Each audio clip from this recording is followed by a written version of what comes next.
D'abord, je crois qu'il faut dire que le développement durable, c'est la suite du développement économique et social, qui est la mission de la Socredo depuis 62 ans et qui est inscrite dans ses statuts.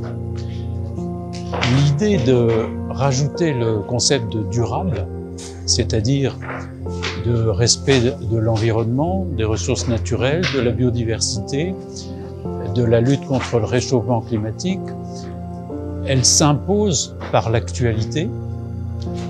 L'actualité, c'est de constater que ces ressources naturelles sont en danger, que le réchauffement climatique met en danger la Polynésie française, met en danger l'économie de la Polynésie française.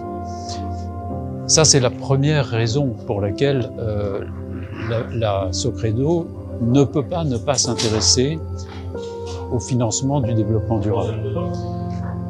L'autre raison, c'est que cet enjeu, qui est très fort en Polynésie française, c'est un enjeu régional et c'est un enjeu mondial.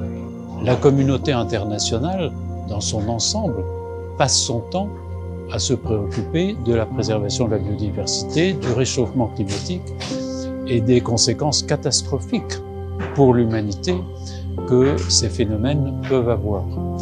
Et comme toute la communauté internationale s'en préoccupe, ça a des conséquences progressives sur tout le monde financier et bancaire. Et même si la Polynésie est loin, est très éloignée de beaucoup de centres, à un moment donné, les normes, les contraintes, les ratios financiers, les ratios sur lesquels on juge une banque vont atteindre la Polynésie française et atteindre la Socredo. Et donc, il faut que la Socredo soit prête et à l'avance à pouvoir dire « je me préoccupe du financement du développement durable » de manière à ce qu'elle ait des notations satisfaisantes et que le régulateur qui est à Paris ait une vision positive de la façon dont la Socredo gère ses risques. Après, il y a encore d'autres raisons. C'est que je crois que les clients de la Socredo eux-mêmes se préoccupent de l'environnement en Polynésie française.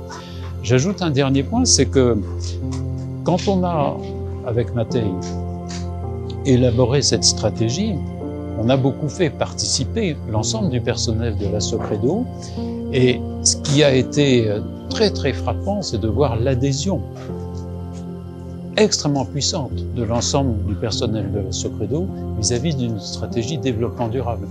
Et donc, je ne peux pas l'interpréter autrement que de dire qu'il y avait une attente, peut-être pas explicite, mais implicite et très forte. Voilà pourquoi, à mon avis, le développement durable, c'est un sujet vital pour la Socredo.